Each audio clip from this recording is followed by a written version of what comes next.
Top 10 things we cannot fix for you.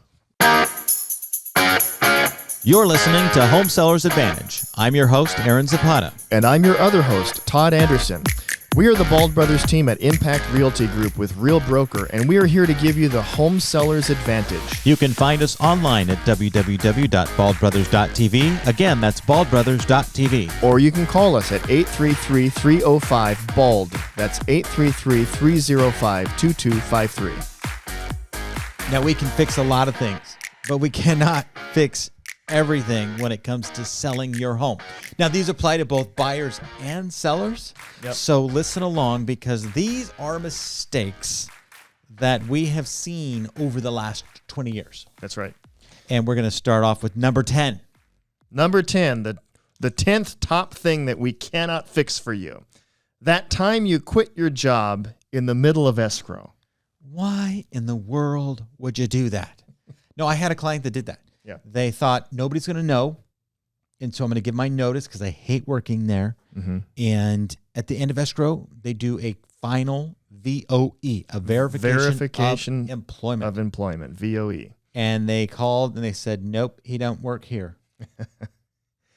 Sorry, loan canceled. We cannot fix that for you. Yep. Any of those major changes, go ahead and quit your job. Just wait until the loan funds. That's right. And actually, little story for myself. My wife and I, the very first home that we bought, we were like 24 years old. We were young. And my wife had a job, and she quit her job as soon as we bought the house. You can do anything you want. Do whatever you after want. Just you get close that loan settled. escrow. Do not do that before you close. That's number 1. Number 1. Boom. Number 9. Buying an RV right after signing your loan papers. Again, something we can't fix for you.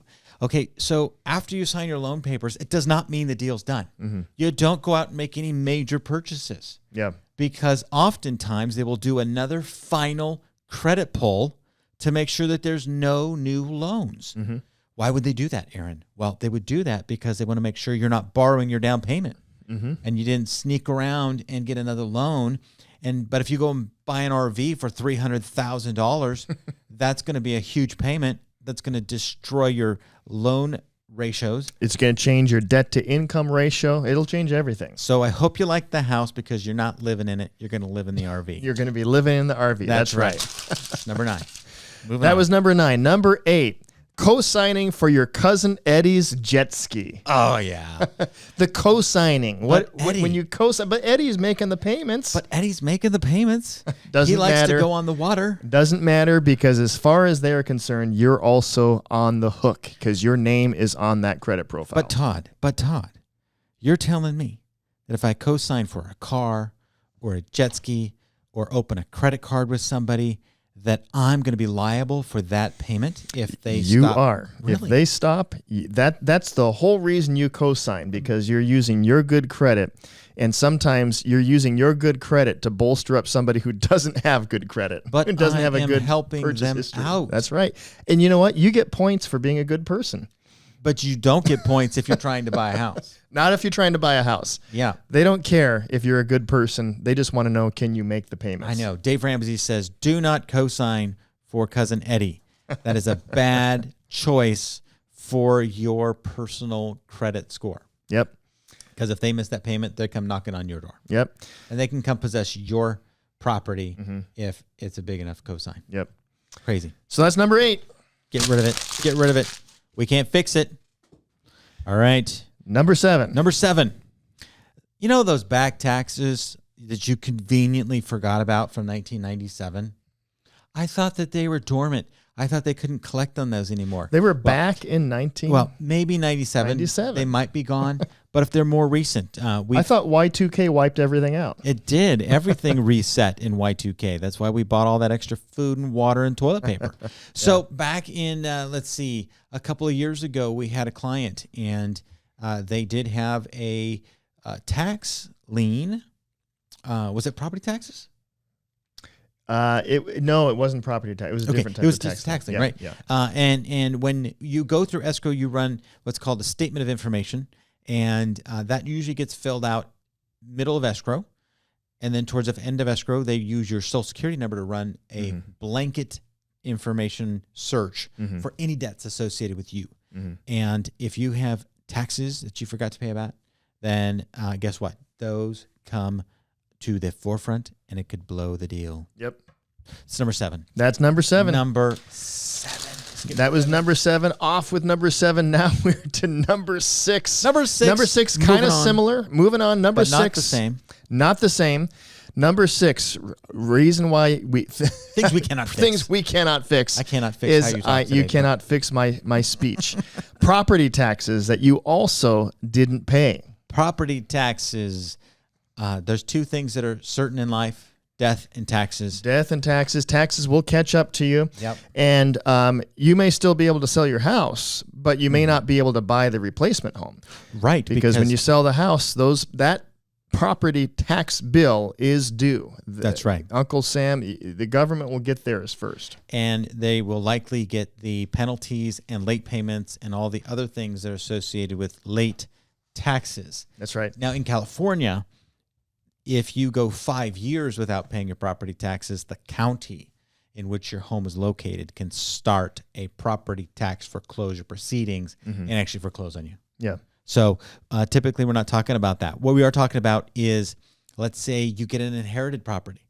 Mom and dad passed away and you get this property, but you didn't record anything. For some reason, it just kind of lingered out there, and those property taxes were assessed on a property going back 12 years to a price of $312,000. Fast forward to today, you sell that house for $1.2 million, and they're like, wait a minute, why don't we have an affidavit of death filed?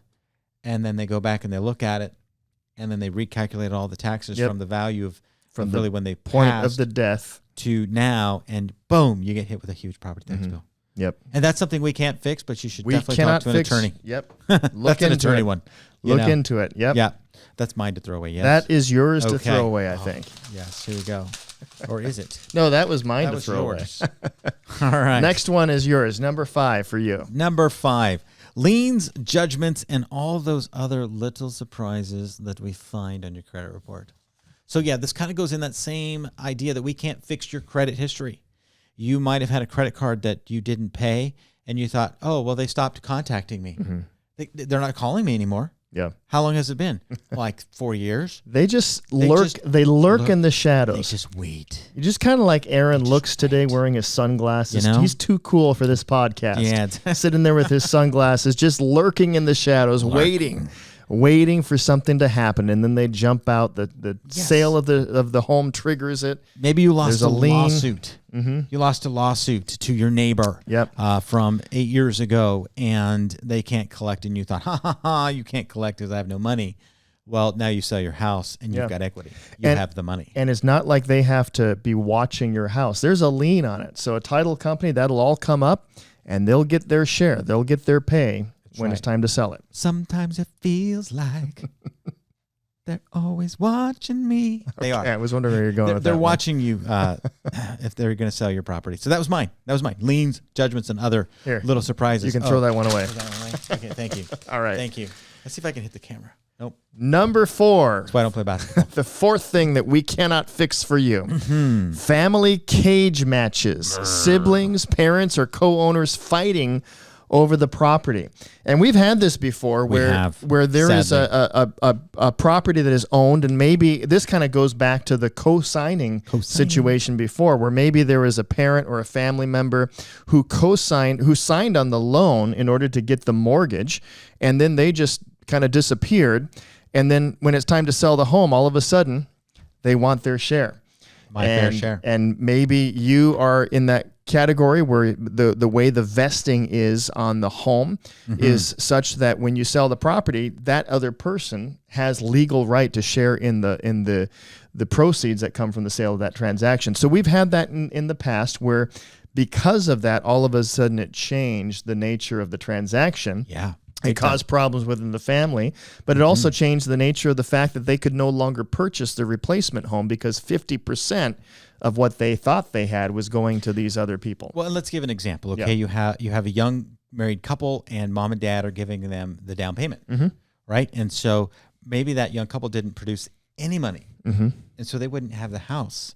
except for the down payment from mom and dad. Mm-hmm. And fast forward 20 years, and it was a gift, but they are still on the home as co-joint tenants, meaning they each own 25%. Mm-hmm. Right? In that scenario, mom and dad could say, you know what? No, we want our 25%. Yeah. We want our 25%. Exactly. And boom, their 100% down payment turns into 50% of the equity in the home.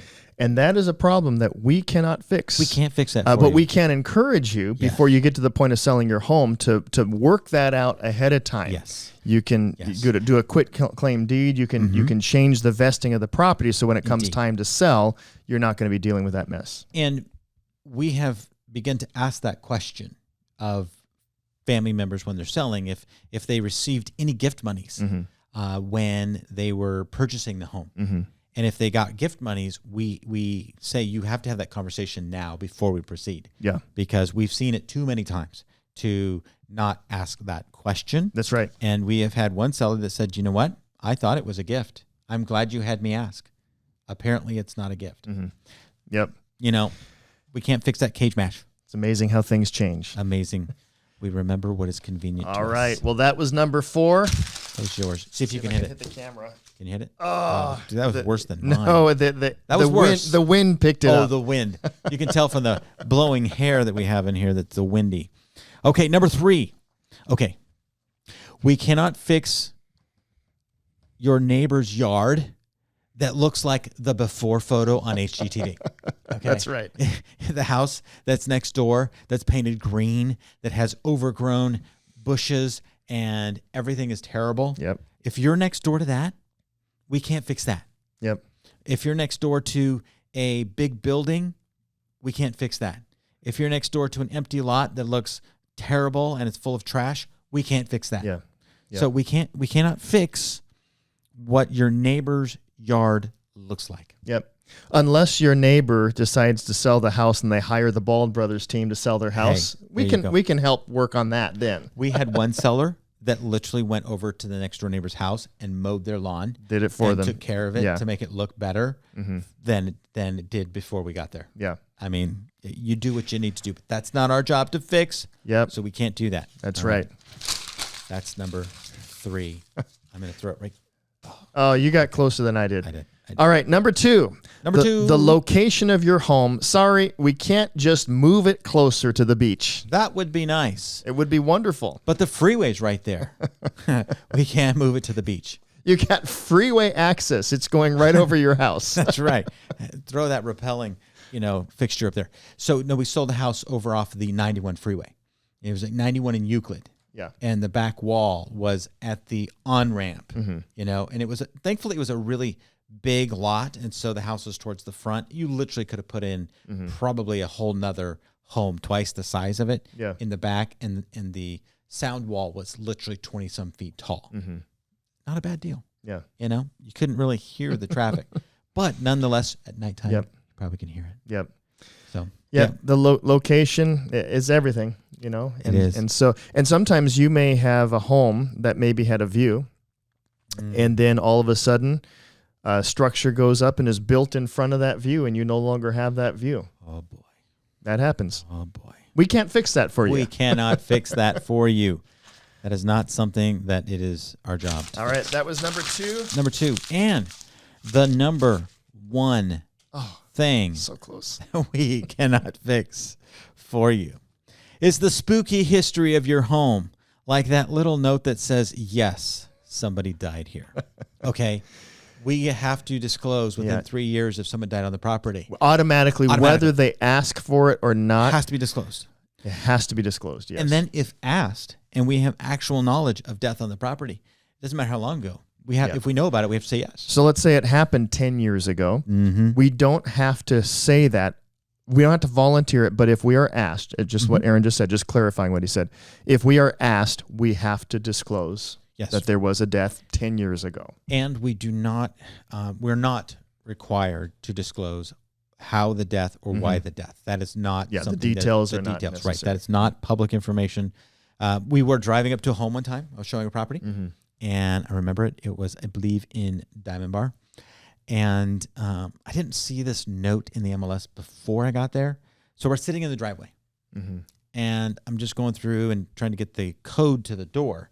And it said, for more information about this home, we encourage all buyers to reference the police report number at the City of Diamond Bar. Yeah. And I'm like, hey guys, they got a police report here at this home.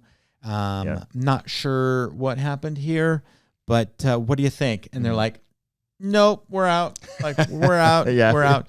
And it was a death. It was a death at the home, and they filed the police report. So listen, most deaths on the property are natural causes. Yes. It's such a common thing. Somebody's in the hospital and they go home on hospice. So we're not making light of death. We're not making light of that, but it is a mandatory disclosure. And by the way, I should mention human deaths. That should go without saying, but sometimes people think they need to say that their dog died or their cat died. Now, I suppose if you have a pet cemetery in your backyard, that would be a disclosure. Probably. There's a pet cemetery in your backyard, but it's not a required. We're talking about people. Yeah.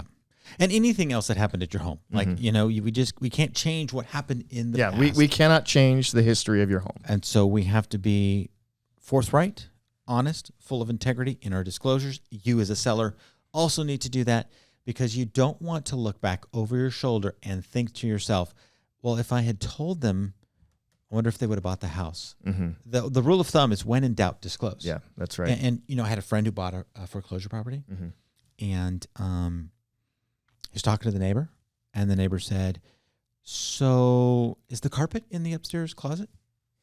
I know this story. You know the story, yeah. And he's like, no. He says, oh, okay, that's what they did. And he's like, what do you mean they did? He says, oh, well, that's where the guy hung himself. and he died in the closet, and there's blood everywhere. And I was like, ugh.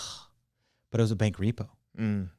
So are they required to disclose? Banks don't live and don't own it. Yeah. But that's kind of a thing where... Yeah, if they didn't know, if they had no knowledge of it. Yeah. But So you don't want your buyer of your home to find out anything about the home from the neighbors that they should have found out from you. Yeah. So that would also go with the history of your home, maybe a history of the neighbors, maybe a history of the neighbor's home, something that has come back to bite you, something that everybody in the neighborhood knows about. And it might even be the reason you're selling. And you want to make sure you disclose. Yep. We can't fix those issues for you. Yep. So there are some things we can't fix. These are the top 10 things that we cannot fix for you. Do the honors. Toss that last one away. Let's see if I can see if he can hit. Last chance to hit the camera. Let's see. Oh, I hit the light ring around it. No, Aaron, he wins the prize. He got the closest. So that was top 10 things we can't fix. But there's a lot of things that we can fix. Maybe we'll do an episode, the top 10 things we can fix for you. I don't know. That might if you want it, let us know. If that is of interest let us to you, know what you're interested in. You might be like, no, don't talk about that.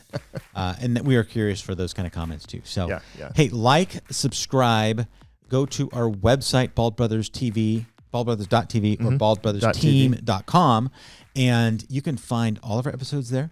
You can find more information about us, and you can help us do what we do best. And what is that?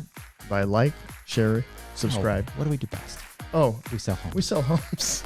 I just, on the postcard, hey, you know what we don't do? We do that too. We don't communicate sometimes, okay? We're sending out a postcard in the mail, and it says, we sell homes. Just simple, right? That's what we do. So, and you can also like, share, and subscribe. That's a good idea, too. Yeah, like, share, subscribe. To help us in our quest. That's right. To sell more homes. Yes. Okay, jinx. All right. Hey, thanks for being here. And until next time, God bless. Thanks for listening to the Home Seller's Advantage. The Bald Brothers team is a licensed DBA of Real Broker, licensed by the California Department of Real Estate, number 02022-092. Again, we do not give any real estate, legal, or financial advice. If you'd like to reach out to us, you can call us at 833-305-BALD, or you can reach us online at baldbrothers.tv. Equal housing opportunity.